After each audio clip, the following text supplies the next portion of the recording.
वैवस्वतमन्वन्तरे कलियुगे प्रथमपादे जम्बूद्वीपे भरतवर्षे भक्तकण्ठे मेरोः अश्विन्नवर्तमाने व्यवहारके चान्द्रमानेन प्रभवादि सत्यसंवत्सराणां मध्ये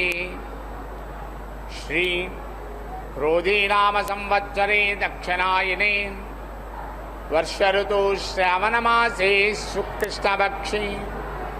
तृतीयायां वासरः वासरस्तु बुधवासरस्तायां पूर्वाभाद्रा नक्षत्रयुक्तायां शुभनक्षत्र शुभयोग शुभकरण एवं गुणविशेषण विशिष्टायां शां शुभतिथौ श्रीभगवदाज्ञाया भगवत्कैङ्कर्यरूपं श्रीमन्नारायणप्रीत्यर्थम् श्रीभोग श्रीनिवास समेत श्रीपद्मावती दिव्य श्रीचरणारविन्दयोः राजराष्ट्र अवरुध्यर्थं लोकक्षेमावरुध्यर्थं सर्वेषां महाजनानां क्षेमश्रेयवीरविजयारोग्य अष्ट ऐश्वर्यावरुध्यर्थं धर्मार्थकाममोक्षचतुर्विलबलपुरुषार्थसिद्ध्यर्थम् इष्टकाम्यार्थसिद्ध्यर्थं मनोवाञ्छदाबलपुण्यबलसिद्ध्यर्थं राजद्वारे सर्वकार्यानुकूलसिद्ध्यर्थं श्रीपद्मावती परिपूर्णकटाक्षसिद्ध्यर्थं श्रीपद्मावती दिव्यश्रीचरणारविन्दयोः प्रातःकाल कल्याणोत्सवाङ्ग आचार्यमुखेन कारयिष्ये।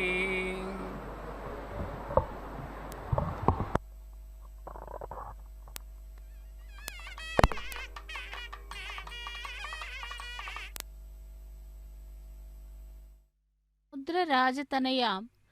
ஸ்ரீரங்கதாமேஸ்வரீம் தாசீபூத சமஸ்த தேவ வனிதாம் லோகைக தீபாங்குராம் என்று அந்த திருச்சானூர் பத்மாவதி தாயாரை சேவித்து கொண்டு இன்றைய கல்யாண உற்சவத்தின் நேரடி ஒளிபரப்பின் வர்ணனையாளர் திருமதி ஏ அருணா. இதோ அந்த திருச்சானூர் கோவில் பிரதான கோபுரத்தை தரிசனம் செய்து கொண்டிருக்கிறோம். தாயாருடைய திருக்கல்யாண மகோத்சவத்திலே தாயாரை சேவித்துக் கொண்டிருக்கிறோம். ஓம் ஸ்ரீ மகாலட்சுமியை நமஹா என்று அந்த திருச்சானூர் பத்மாவதி தாயாரை நாம் நேரடி ஒளிபரப்பில் கல்யாண உற்சவத்திலே சேவித்துக் கொண்டிருக்கிறோம். தாயாரே, லக்ஷ்மி தேவியே, பத்மாவதி தாயாரே, உங்களை நாங்கள் சேவித்துக் கொண்டிருக்கிறோம். ఓం శ్రీ మహాలక్ష్మీ నమః. శ్రీనివాసనే మీరు మాట్లాడేది బాగా వినిపిస్తుంది. ఇక్కడ కింద అక్కడ పైన ఉన్నారు. అవునా? సరే. தாயாருடைய திருக்கல்யாண மகோத்சவத்திலே இப்பொழுது நாம் சேவித்துக் கொண்டிருப்பது சங்கல்ப மந்திரங்களை தொடர்ந்து விஸ்வக்சேன ஆராதனை சுத்தி புண்ணிய வாஜனத்தை சேவிக்க இருக்கிறோம். திருச்சானூர் தாயார் நமக்காக எழுந்தருளி செய்பவள் இங்கே பத்மாவதி தாயாராக எழுந்தருளி இருக்கிறாள். தாயாரை சேவித்துக் கொள்ளலாம். அந்த திருச்சானூர் பத்மாவதி தாயாரை நாம் இப்பொழுது நேரடி ஒளிபரப்பில் கல்யாண கோலத்திலே சேவித்துக் கொண்டிருக்கிறோம். மகாலட்சுமி தாயாரே நமோஸ்துதே என்று அந்த திருச்சானூர் தாயாரை సేవిக்கலாம். మీరు మాట్లాడేది వినిపిస్తోంది కింద. ఓం శ్రీ మహాలక్ష్మీ నమః. விஸ்வக்சேன ஆராதனை சுத்தி புண்ணிய வாஜனத்துடன் திருக்கல்யாண மகோத்சவம் நடைபெற்று கொண்டிருக்கிறது. திரேதா யுகத்திலே சீதா பிராட்டிக்காக லங்கைக்கு சென்ற வேதவதியே இந்த பத்மாவதி. வேதவதி யாரோ அல்ல, எனக்காகவே என்னை திருமணம் செய்து கொள்ளவே ஸ்ரீ மகாலட்சுமியாக ஒரு அம்சமான உருவத்திலே வேதலட்சுமியாக அவதரிக்கிறாள்.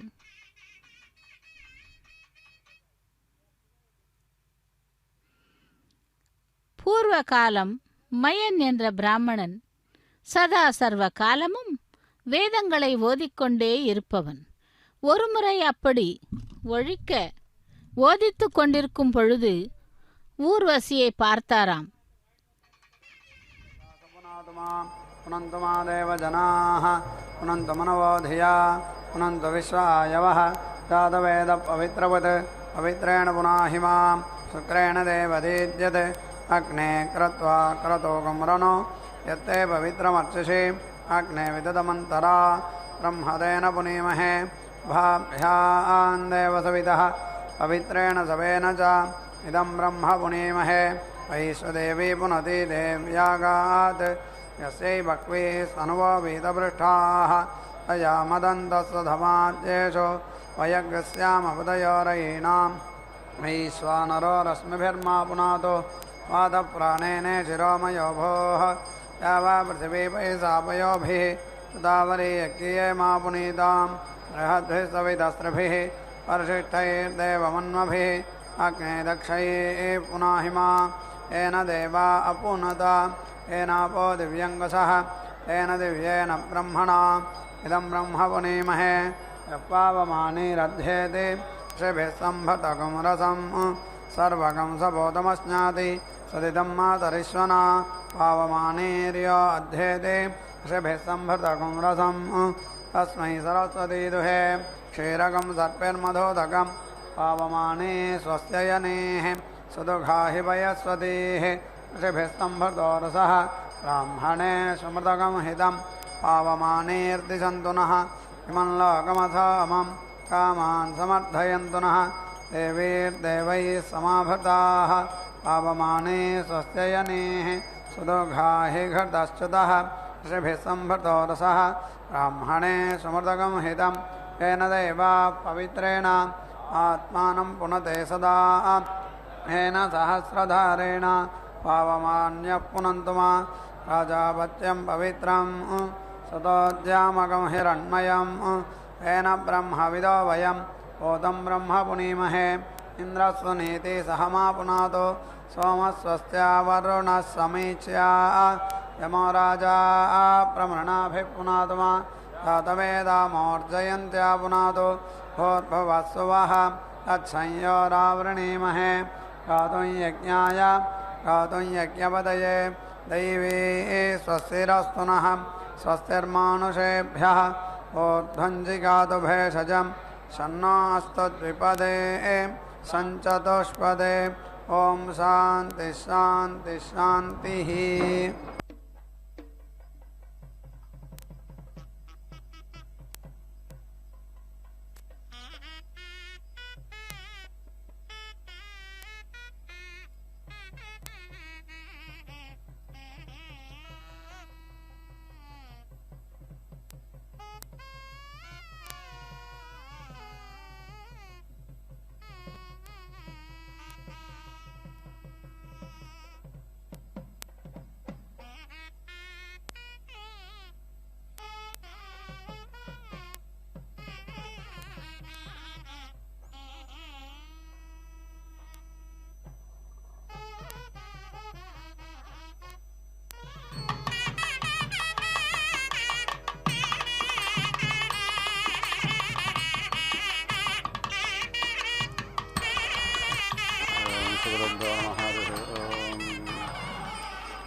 प्राणाय मे वर्चोदा वर्चसे भवश्व्यानाय मे वर्चोदा वर्चसे भवश्व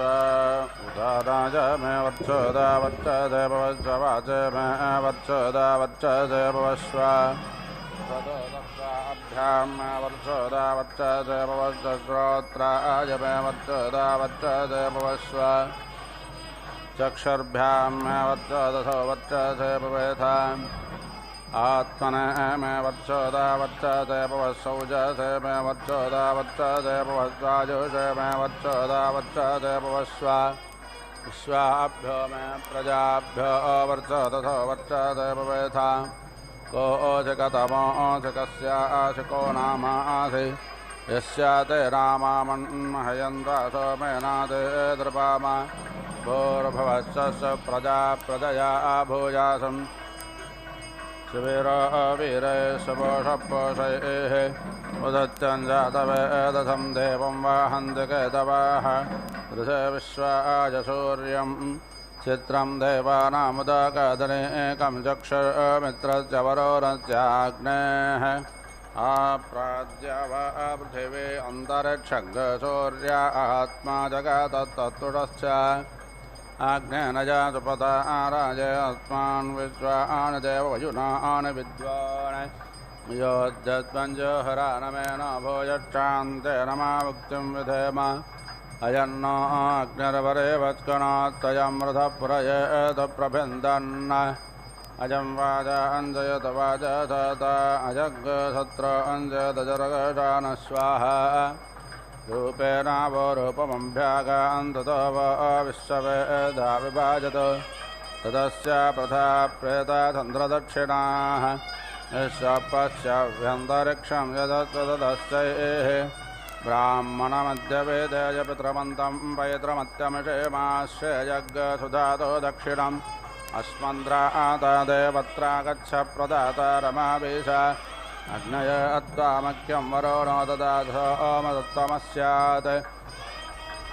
आयुद्धात्रयधिपजो मख्यं प्रतिग्रहेत्रे रुद्राय त्वामख्यं वरुणो ददाथोमदत्तमस्यात् कानो धात्रयधिपजो मख्यं प्रतिग्रहेत्रे प्रगस्पताय त्वामख्यं वरुणो ददाथोमदत्तमस्यात् त्वद्धात्रयधिपजो मख्यं प्रतिग्रहेत्रे यमाय त्वामख्यं वरुणो ददाथोमदत्तमस्यात् अयोधात्रयधिपजो मख्यं प्रतिग्रहेत्रे होदात्कस्मादात् कामो दात्कामाजादात् कामो दाता कामप्रतिग्रहेता कामयतत्ते तवा काम सदा वो न जामहे समिन्द्रनामनादान सगविस्सग्गसूरभिर्मघवन् सग्गस्वस्त्या सम्ब्रह्मणादेव कृतं यदत्थितं देवानाग्गसमतो यज्ञयानाम् संवर्चदपजात सन्तनोभिरगन्महिमनासा सग्गशिवेन तुष्टा सुतत्र विदधतुराजो नो माट्टतन्वो यद्विलिष्टम् धातारादिस्सापितेतञ्जोषन्तां प्रजापादरिणधिपादेवो अग्निः तुष्टा विष्णुप्रदया आधग्गरराणो यजामानाय द्रवेणं ददातु सुगावो देवाः सदा न अकर्मज आजग्मदग्गसवानं जुषानाः भरामाना वहामाना हवेग्गस्मदत्तवसवसोने याव आवाहवसतो देव देवाग्गस्तां प्रेरास्वे अज्ञसदत्ते क्षिवाग्गसप्पपिवाग्गसत्तत विश्वेशं घर्मग्गस्वरातिष्ठतानो अयज्ञहित्वा अप्रयतयज्ञ अस्मिन्नग्ने होता आरमव्रेणीमहीः यदागया रदा कुदातमिट्टा प्रजानन्यज्ञमुपायाहि विद्वान् देवागातवितो गातमित्वागातमेत मनासस्पतयमन्त एव यज्ञस्वाहा पातेधाः यज्ञं गच्छ यज्ञपातिं गच्छ स्वायोनिं गच्छ स्वाहा एषते यज्ञो यज्ञपते सगसोक्तवाकः सर्ववीरत्तञ्जोरच्च स्वाहा माहिभ्योर्मावृताकुः उरुग्हिराजवरोणच्चकारसूर्याय पन्थामन्वे तवाउ अपदे पादा प्रतिदातवे करुतापाभक्ता हृदया विदच्यते अमोवरोणायाभिष्टेतो वरोणश्च पाशाः अग्निर्णेकमपाविवे शापान्नपात्प्रदरक्षन्न सूर्यम् तमे समे समिधं यक्षज्ञ प्रदेते जक्वा हृदमुच्चारण्यत्स्वाहा समुद्रे ते हृदायं छन्दसन्ध्वाविषन्तोषादेरुतापाः यज्ञस्त्वा यज्ञपदे सोक्तोक्तो नमो वाके विधेमयत्स्वाहा देवी रापयेष भोगभ्यस्तग्गशुभ्रेतग्ग शुभृतं विभृता देवादोमेषते लोकपरेतवक्षिसञ्चावक्षि अवाभृतन जम्बुरन जरुराधन जम्बुन अवादेवेद्देवकृतमेनो जासि समवमर्तेरमत्यागतं पुरुरावणो देवऋषस्पाहि देवानाङ्गसमिदासि ये च सदसामाच्च गर्भो जरायो नासः यथाजं वायुरेजत यथा समुद्र एजत्ते वाजं दशामाच्च अश्रज्जरायो नासः यस्यास्ते यज्ञयो गर्भो यस्यायोनिर्हिरण्यये अङ्गान्यक्रोधायश्च तं मात्रा समाजेतमग्रस्वाहा पुरुधात्मा विषोरोपजिन्दोरं धर्मा हिमानामानञ्जतीराः एकापदे इन्द्रिपदे इन्द्रपदे चतुष्पदे मट्टापदे भुवनानप्रदन्ता गस्वाहा मरुतो यस्य यक्षये पाता दिवो विमगधः सशोकोपातमोजनाः महेद्यौ प्रहृतवेदान इमं यज्ञं हेमक्षताम् वृदान्नोपरिमभिः आजघ्रकलशं मक्याद्वा विसन्तुन्दवः पुनारोज्जानिवत्तथानसहस्रं दक्षोरुधा आरापयत्वते पुनर्वावेशताध्रैः अव्येकां जिगैरन्ते तन्त्रे ज्योतिदिते सरस्वतिमहि विश्रोति एताद अग्ने नामानि देवेषु उपासुकृतं ब्रूतात् इह हरन्तिरिहरामद्यमिहततिरिगस्वधृति स्वाहा उपसजं धरणं मात्रे धरणो मातरन्धयन् रायत्पोषामत्पासोदितरत्स्वाहा अगन्मज्योतिरमुदा भूमदिपं पृथिव्या अद्यारोहाम अविदामदेवान् सुज्योतिः युवन्तमिन्द्रापर्वता पुरोजिधायो न प्रतन्यातपतन्तमिद्दातं वज्रेण तन्तमिद्दातं दूरे दत्तायच्छान् सद्गहानं यदि न च दत्त्वा गद्रोन्परे दोरविश्वतो धर्मादरविश्वतः भूर्भुवश्च प्रजया भूजासं शिवीरो वीरयश्च पोषपोषैः परमेष्टभिधेत प्रजापातवाचं व्याहृताजामन्दो अच्छेतस्तपिता धन्याम् विश्वकर्मादीक्षायां पोषासो मक्रयन्याम् इन्द्रश्च मरुतश्च क्रयायोपोत्थितः असौरपण्यमानो मित्रकृतः विष्णश्च पविष्टहोरासन्नो विष्णुरन्देश प्रोक्यमानः सोमागतो वरुणः सन्ध्यावासन्नः अग्निराग्निद्रयेन्द्रो विर्धने अतर्वोपावर्ह्यमानो विश्वदेवा अग्रजुर्नुप्यमानेषु विष्णोराप्रीतपाप्यायमानो यमस्तूयमानो विष्णुः संह्रियमाणः वायुपूजमानः शुक्रपूतः शुक्रक्षीरश्रीर्मन्ते शक्तश्रीः विश्वदेवाच्छामशेषोन्नतोधरो मायोज्जातः रुद्रो हूयमानो वातोऽभ्यावृतो रजक्षा प्रतिज्ञातो भक्षपीतपितरो नाराजकृत साध्यमानः सिन्धोरवभृतायोज्जातः समुद्रोऽप्पवर्ह्यमानः सलिलप्लप्लोतः अजोरोजसस्कभिता रजाग्रधिवीर्यभिर्वीरता मातविट्टा यापत्येते अप्रादेता सगोभिर्विष्टो अघन्वरोणा पूर्वहूतौ देवान् दिवामगन्यग्गततो माद्रवेणमट्टो मनुष्यानन्तरिक्षमगन्यग्गततो माद्रवेणमट्टो पितॄन् पृथिवीमागन्यग्गततो माद्रवेणमट्टन् कञ्चालोकमगन्यग्गततो मे भद्रमाभूत देवासवितप्रसोभयज्ञं प्रसोभेमं बगाय दिव्यो गन्धर्वज्ञतपोज्ञतन्न पुनातु वाचस्पतिर्नो अद्य वाजग्स्वदद ध्रुवसदन्तानिषदं मनःसदं पजामरीहितोषीन्द्रायत्वाजुष्ठं गृह्णां येषतेजोरिन्द्रायत्वाजुष्टतमम् अप्सुषदन्दागतसदं व्योमसदं पजामरीहितोषीन्द्रायत्वाजुष्ठं गृह्णां येषतेजोरिन्द्रायत्वाजुष्टतमम् पृथिवीसदं त्वान्तरिक्षसदं दिविसदं देवसदं नाकसदं पजामरीहितोषीन्द्रायत्वाजुष्ठं गृह्णां येषतेजोरिन्द्रायत्वाजुष्टतमम् अपाङ्गरसमुद्राय सग्गसूर्ये सन्दग्गसमाहितम् अपाङ्गरसस्तयोरसस्तम्भो गृह्णां युत्तमम् पजामरीहितोषीन्द्रायत्वाजुष्ठं गृह्णां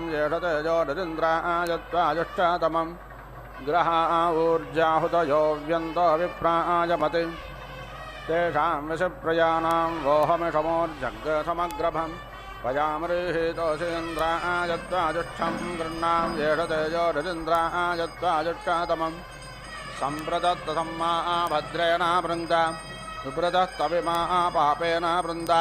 इन्द्रस्य वज्रोऽशिवाजसास्त्वजाजं वाजग्गसेद वाजस्य न प्राथवे मातरं महेमते तन्नामवचदकरामहे यस्यामिदं विश्वं भुवानमावेद तस्यान्नो देवस्य विता धर्मादा विडके देवीरापो अपान्नपाद्यो बाहुर्मिप्रतोर्तिः अपन्मान्वाददात्तेनाजं वाजग्गसेद अप्स्वन्तरमतां सभेषजमपामुतप्रदत्तिभिः अस्वाभवादवाजिनाः पादो वावो मनो वा गन्धर्वाः सप्तविज्ञासतिः ते अग्रे स्वामजन् जग्गत्ते अस्मिन् जपमादादुः वातारग्ग आभववाजन्युज्यमान इन्द्रस्य वदक्षेण श्रयैधि जन्तत्तामृतो वित्तवे ददाते त्वट्टापत्तुतवं ददतु यवो यस्ते वाजन्निहितो गुहायस्येन परिहितो अचारच्च वाते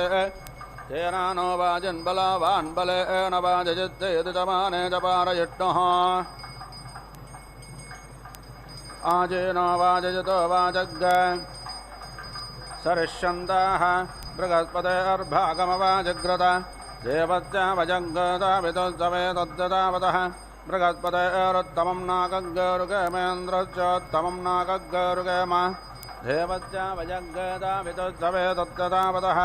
बृहस्पतेरुत्तमं नाकमरुगामेन्द्रश्चोत्तमं नाकमरुगाम बृहस्पते वाचं जय बृहस्पताये वाचं वदत बृहस्पतिं वाचं जापयत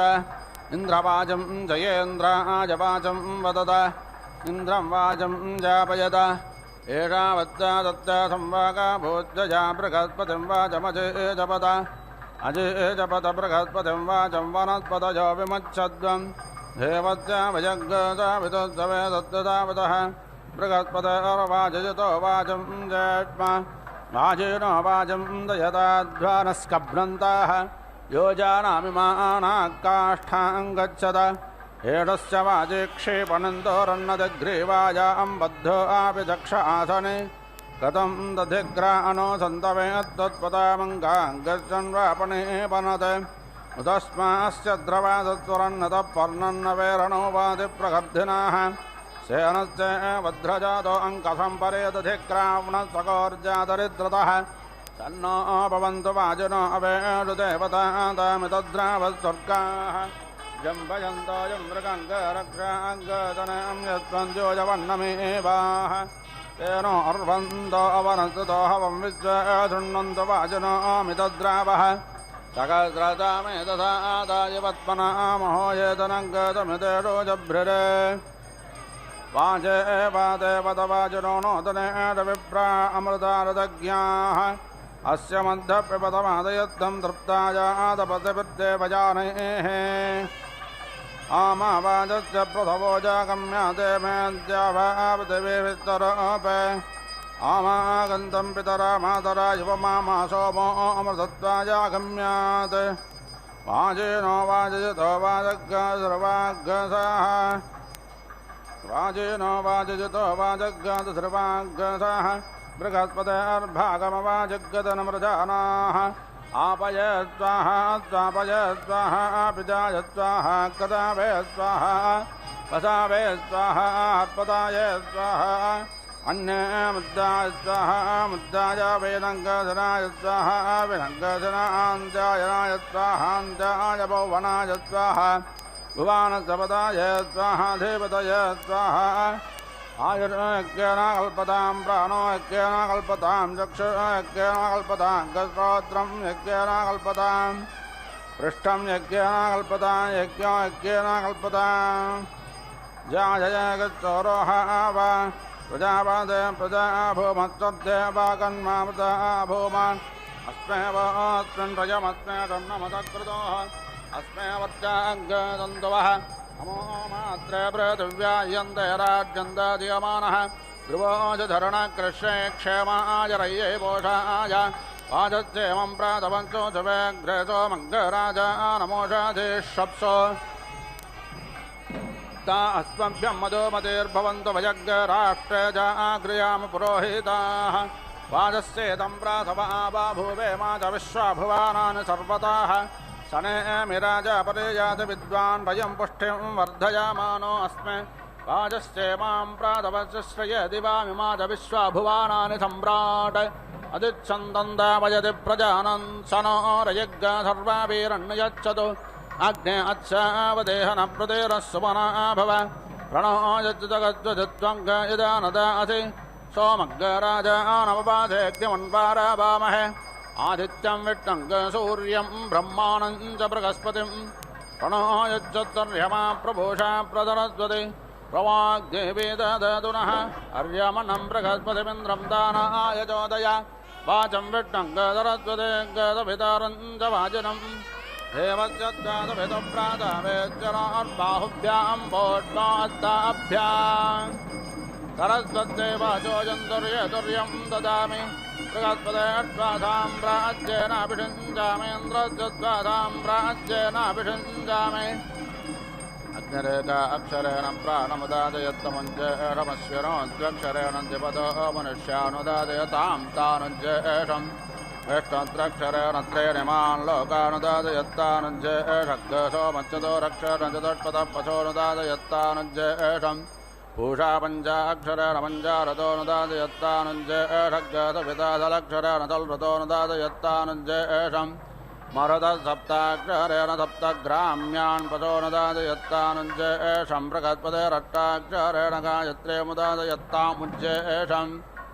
मित्रो नवाक्षरेण त्रवतगतो मुदादयत्तमुज्येषं वरुणो ददाक्षरेण विराजमुदादयत्तामुज्येषम् इन्द्र एकाददाक्षरेण त्रट्टवमुदादयत्तामुज्येषं विश्वे देवा द्वाददाक्षरेण जगाते मुदादयगस्तामुज्येषम् वधावत्रयो ददाक्षरेण त्रयोदशगतो मुदादयगस्तमुज्येषग् रुद्रा चतुर्दशाक्षरेण चतुर्दशगतो मुदादयगस्तमुज्येषम् आदित्या पञ्चादशाक्षरेण पञ्चदशगतो मुदादयगस्तमुज्येषमते सोलादक्षरेण सोलदगतो मुदादयत्तमुज्येषम् प्रजापतिः सप्तदशाक्षरेण सप्तदशगस्तो मुदादयत्तमुज्येषम्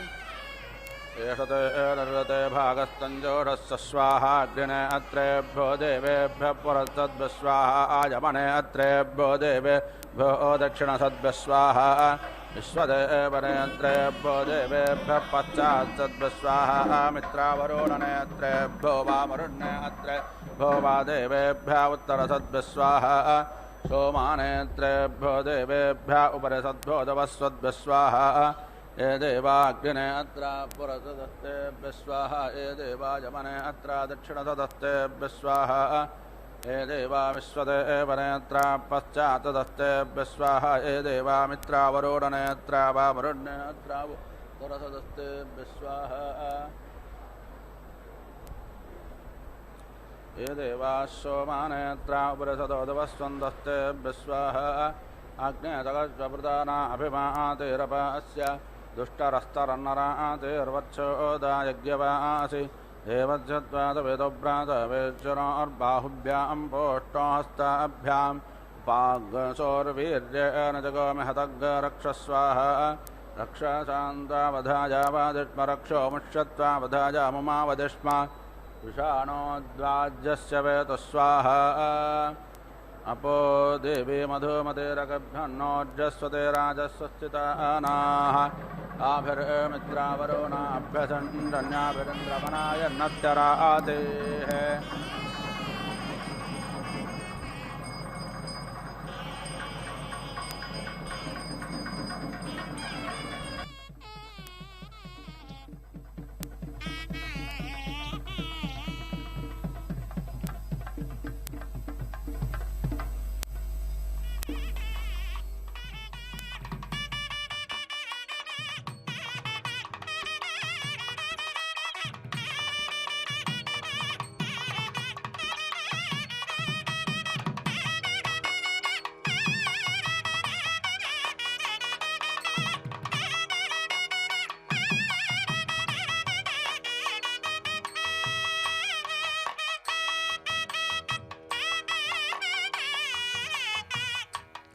ஓம் ஸ்ரீ மகாலட்சுமி நமஹ. திருச்சானூர் பத்மாவதி தாயாரின் திருக்கல்யாண மகோத்சவத்திலே மகா சங்கல்பம் கன்னியாதானம் கைங்கரியங்களை சேவித்தோம். नाम धातुः आधिपत्य इत्याधिपत्ये आयुः मेदाः रूपम् असि वर्णः नाम बृहस्पतेः आधिपत्य इत्याधिपत्ये प्रजामिति प्रजां मेदाः ऋतम् असि सत्यं नाम इन्द्रस्य आधिपत्य इत्याधिपत्ये क्षत्रं मेदाः भूतम् असि भव्यं नाम पितॄणाम् आधिपत्य इत्याधिपत्ये अपाम् ओषधीनां गर्भं दाहार्तस्य त्वा व्योमन इति विभोमने ऋतस्य त्वा विभोमन इति विभोमने ऋतस्य त्वा विधर्मण इति विधर्मणे ऋतस्य त्वा सत्याय ऋतस्य त्वा ज्योतिषे प्रजापतिरिति प्रजापतिः विराजमिति विराजम् अपश्यत् तया भूतं च भव्यं च असृजत तां ऋषिभ्य इत्यऋषिभ्यः स्थिरः अदधात् तां जमदग्निः तपसा अपश्यत् तया वै सह वृष्णेन कामान् असृजत तत् वृष्णीनां वृष्णित्वमिति वृष्णित्वं यद् वृष्णयः गृह्यन्ते वृष्णेन एव तैः कामान् यजमानः अवेति रुन्धे वायुः असि प्राण इति प्राणः नाम इति आह प्राणापानाविति प्राण अपानौ एव अवेति रुन्धे चक्षुः असि श्रोत्रं नाम इति आह आयुः एव अवेति रुन्धे रूपम् असि वर्णः नाम इति आह प्रजामिति प्रजाम् एव अवेति रुन्धे ऋतम् असि सत्यं नाम इन्द्रस्य आधिपत्य इत्याधिपत्ये क्षत्रं ऋतम् असि सत्यं नाम इति आह क्षत्रम् एव अवेति रुन्धे भूतम् असि भव्यं नाम इति आह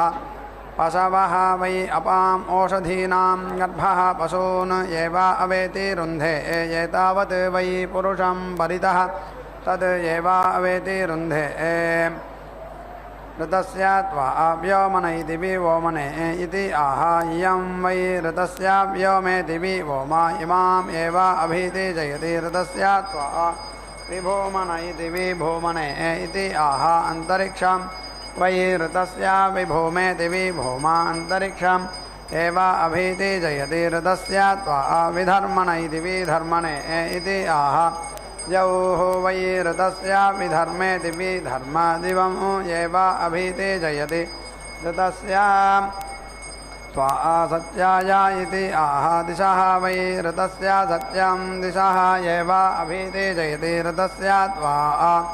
ज्योतिषे इति आह सुवर्ग इति सुवहागः वै लोकः ऋतस्य ज्योतिः स्वर्गमिति सुवहागम् एव लोकम् अभीति जयति एतावन्तः वै देवलोका इति देवालोकाः तान् एव अभीति जयति दशासमिति पद्यन्ते दशाक्षरेति दशाक्षराः विराडिति विराट् अन्नं विराडिति विराट् विराजीति विराज एव अन्नाद्य इत्यन्ना अद्ये प्रतीति तिष्ठन्ति एवाह वै यत् यज्ञेन न अवारुन्धतेत्यवा अरुन्धता तत् परैः अवेति अरुन्धता तत् पराणां परत्वमिति परत्वं यत् परे गृह्यन्ते यत् एव यज्ञेन न अवरुन्ध इत्यवरुन्धे तस्य अवरुद्ध्या इत्यवरुद्ध्यै यं प्रथमं गृह्णाति इमं एव तेन लोकम् अभीति जयति यं द्वितीयम् अन्तरिक्षम् तेन यं तृतीयम् अमुम् एव तेन लोकम् अभीति जयति यत् एते गृह्यन्ते येषां लोकानाम् अभिजित्या इत्यभिजित्यै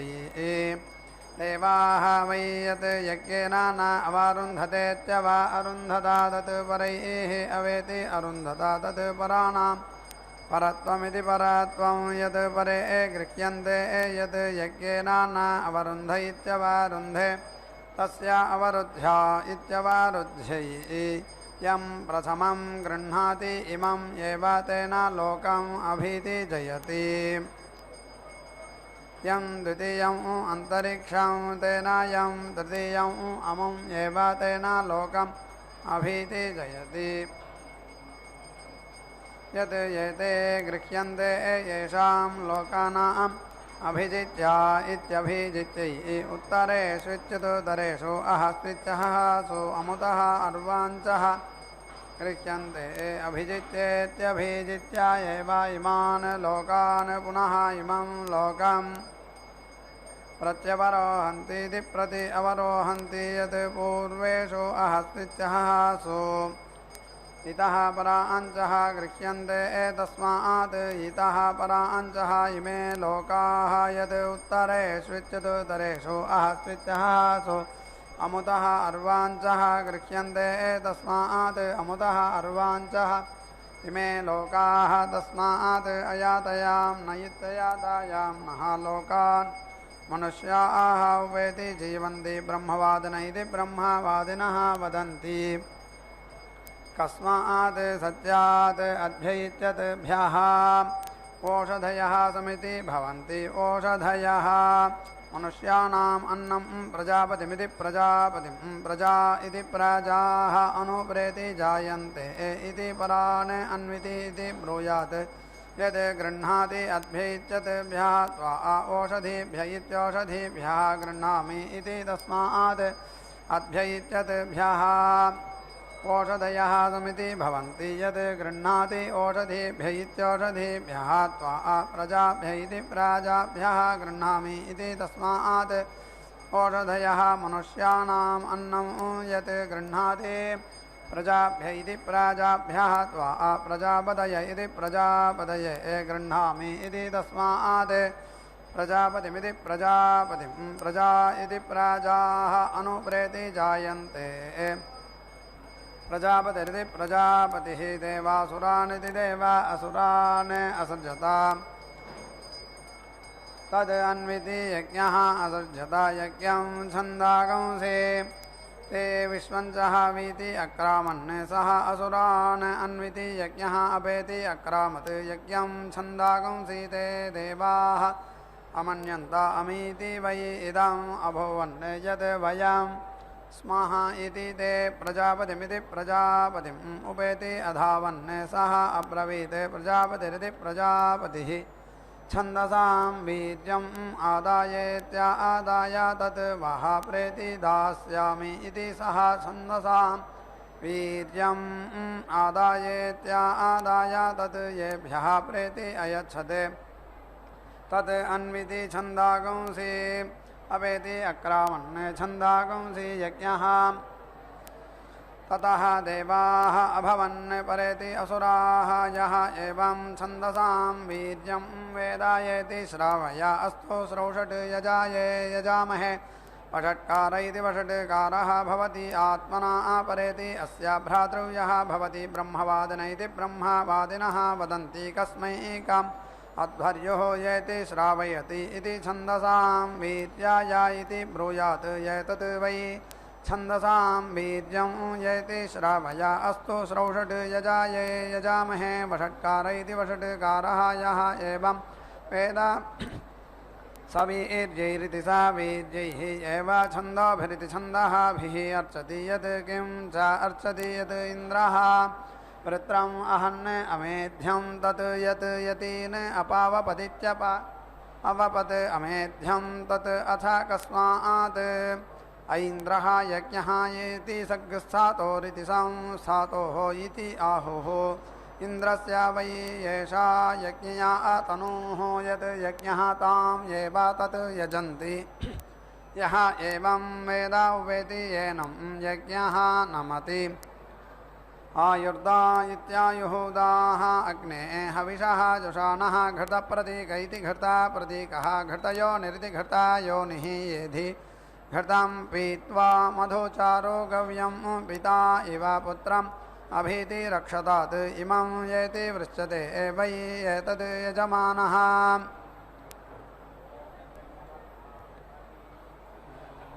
अग्निभ्यामित्यग्निभ्यां यत् येनयोः श्रुतं कृत्येति श्रुतं कृत्य अथ अन्यत्र अववृथमित्यववृथम् अवैतीत्यवायेति आयुर्दा इत्यायुहुदाः अग्ने हविषः जुषाणः इति अववृथमित्यववृथम् अवैष्यन्नित्यवा एष्यन् जुहुयात् आहुत्येत्याहुत्या आयेवायेनौ समयति न आर्तिं येति ऋच्छति अध्वर्युः न यजमानः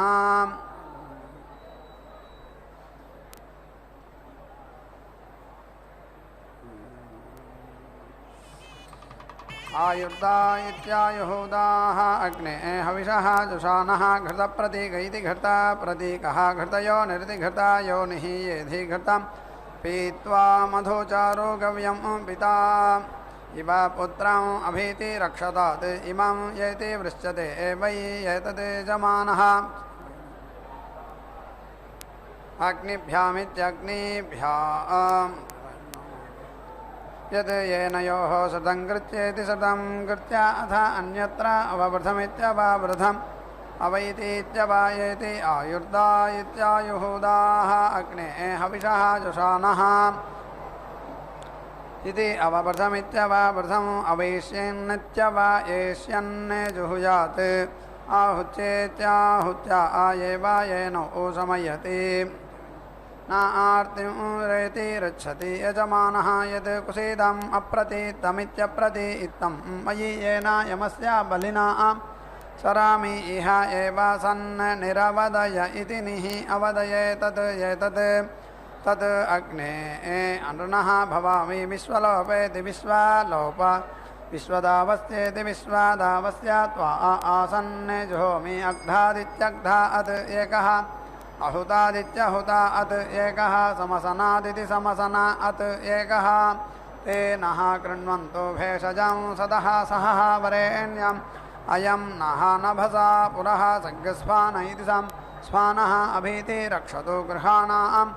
असमर्त्या इत्यसंवृत्यै बहवः नः गृहाः असन् सः त्वं नः नभसः पदे ऊर्जं नः देहि भद्रया पुनः नः नष्टं येति कृधि पुनः नः रयिं येति कृधि देवासग्स्फानेति संस्वान सहस्रपोषस्येति सहस्रपोषस्य ईशिषे सः नः रास्व अज्ञानिं रायः पोषं सुवीर्यमिति सुवीर्यं संवत्सरीणामिति संवत्सरीणां स्वस्तिम् अग्निः वावा यमः इयं यमी कुसीदं वै एतत्. ஸ்ரீ மகாலட்சுமி நமஹ. தாயாருடைய திருக்கல்யாண மகோத்சவத்திலே நாம் இப்பொழுது சேவித்து கொண்டிருப்பது மாங்கல்ய பூஜை. பகவான் ஸ்ரீமன் நாராயணன் மகாலட்சுமி என்றும் இங்கே ஸ்ரீனிவாசன் பத்மாவதி என்றும் திருக்கல்யாண மகோத்சவத்தை நாம் நேரடி ஒளிபரப்பில் சேவித்து கொண்டிருக்கிறோம். அப்படிப்பட்ட பத்மாவதி தாயாருடைய திருக்கல்யாண மகோத்சவத்திலே இதோ மாங்கல்யங்களுக்கு பூஜை செய்து கொண்டிருக்கிறார் அர்ச்சக சுவாமி. பூர்வ காலம் என்ற மயன் என்ற பிராமணன் சதா சர்வ காலமும் வேதங்களை ஓதிக்கொண்டே இருப்பவன். அப்படி ஒருமுறை ஓதிக்கொண்டிருக்கும் பொழுது ஊர்வசியை பார்த்தாராம். அவளுடைய அழகிற்கு மயங்கினார். அவருடைய இந்திரியங்கள் வெளியேறியது. அதிலிருந்து தான் லக்ஷ்மி தேவி ஒரு சிசுவாக ஜென்மித்தாள் என்றும் வேதத்தை ஓதிக்கொண்டிருக்கும் பொழுது பிறந்ததால் அந்த குழந்தைக்கு வேதவதி என்று பெயரிட்டு வளர்த்தனர். அப்படி அவள் என்னை விவாகம் செய்து கொள்ள வேண்டும் என்று ஜனசஞ்சாரமே இல்லாத பிரதேசத்திலே தவம் செய்து கொண்டிருந்த பொழுது ராவணாசுரன் பலாத்காரம் செய்தான். அதனால் யோகாக்னியில் வாழ்ந்து விழுந்து பஸ்மமாகினாள் என்று கணவரான விஷ்ணுவால் நீ சம்ஹரிக்கப்படுவாய் என்று சாபம் விடுத்தாளாம் வேதவதி. வேதவதி யோகாக்னியில் பிரவேசித்து அக்னி தேவனிடம் சேர்ந்தாள். அப்பொழுது அக்னி தேவன் சீதா பிராட்டிக்கு பதிலாக வேதவதியை இலங்கைக்கு அனுப்பினானாம். ராவணவதை முடிந்ததும் சீதா பிராட்டி வேதவதியை விவாகம் செய்து கொள்ள வேண்டும் என்று என்னை பிரார்த்தனை செய்தாள். இந்த அவதாரத்திலே அது சாத்தியமாகாது என்றும் கலியுகத்திலே வேங்கடவனாக அவதரித்து பத்மாவதி என்ற பெயருடன் அவதரித்த வேதவதியை திருமணம் செய்து கொள்கிறேன் என்றும் கூறினேன் என்று கூறினாராம். இவ்வாறு அந்த மகாலட்சுமியானவள் பத்மாவதியாக இங்கே எழுந்தருளிருக்கும் தருணத்திலே அவளுடைய திருக்கல்யாண மகோத்சவத்திலே தான் இப்பொழுது நாம் மாங்கல்ய பூஜையை சேவித்து கொண்டிருக்கிறோம். ஸ்ரீ மகாலட்சுமி அம்சமான அந்த வேதலட்சுமியை என்னை மனம் புரிந்து கொள்வதற்காக ஆகாசராஜனின் அயோனிஜை என்றால் வளர்ப்பு மகள், கர்ப்பத்திலிருந்து பிறக்காதவள் என்று பொருள். அப்படி அயோனிஜையாக தங்கத் தாமரையில் அவிர்பவித்தாள் லக்ஷ்மி தேவி. அன்றிலிருந்து ஆகாசராஜனின் स्वानः आदित्यम् एव तत् आहाय तत् मे गोपाय इति श्रेयोपसीय आयत्सम्भूतं भूतं चित्रकेतुप्रभानाभान् सम्भान् ज्योतिष्मागस्तेजस्वानातपग्रस्तपन्नभितपन् रोचनो रोचमानः शोभनः शोभमान् कल्याणः.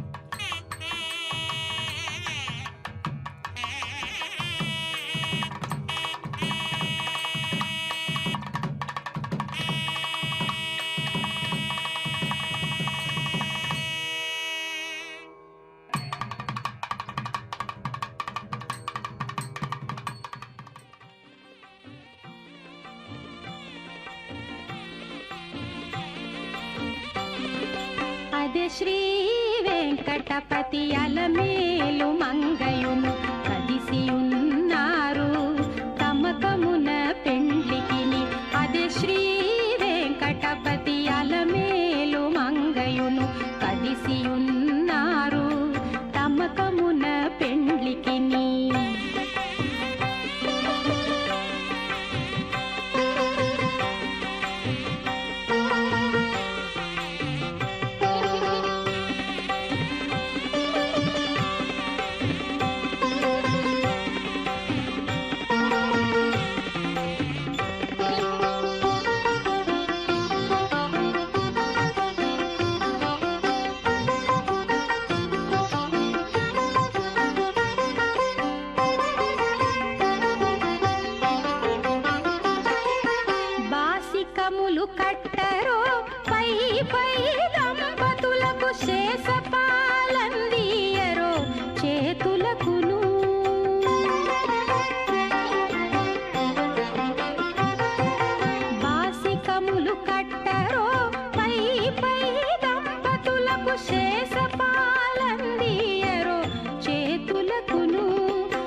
ददत्यज्ञपत अविकृतं भातजोतोजो अभिरक्षदत्पना प्रजा पुपोषपुरुधा विराजति उदुच्यं जातवेदतं देवं वाहन्ति केतवाः दृशे विश्वाय सूर्यम् येनापापकचक्षस भुरण्यं दञ्जनाव अनु तं वारुणपश्यसि देव्या अध्वर्यो आगतग्रथेन सूर्यत्वचा मध्वा यज्ञगथमं जाते तं रत्नताजं वेणच्चोदयच्छित्रं देवानाम् आन इलाभिर्विदधे एडदत्तविश्वानारस्य पिता देवजयतो अपयथा युवानो मत्सदानो विश्वं जगादपवित्यमानेषा तदत्त गच्छावित्रगन्नदगाभिधोर्या सर्वं तदिन्द्रदेवते चरणर्विश्वदर्शतोज्योतिष्कृतादिसूर्य दीक्षामतिरेचयति सप्ताहं प्रचरन्ति सप्त वैशीर्षण्या प्राणाः प्राणादीक्षा प्राणैरेव प्राणान् दीक्षामवरुन्धे पूर्णाहुतिरुत्तमाङ्गहोति सर्वं वै पूर्णाहुतिः सर्वमेवाप्नोति अथोऽयं वै पूर्णाहुतिः अस्यामेव प्रतिष्ठति नारायणाय विद्महे वासुदेवाय धीमहि तन्नो विष्णुः प्रचोदयात् स्वाहा महादेव्ये च विद्महे विष्णुभद्रे च धीमहि तन्नो लक्ष्मीः प्रचोदयात् स्वाहा।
ननाथो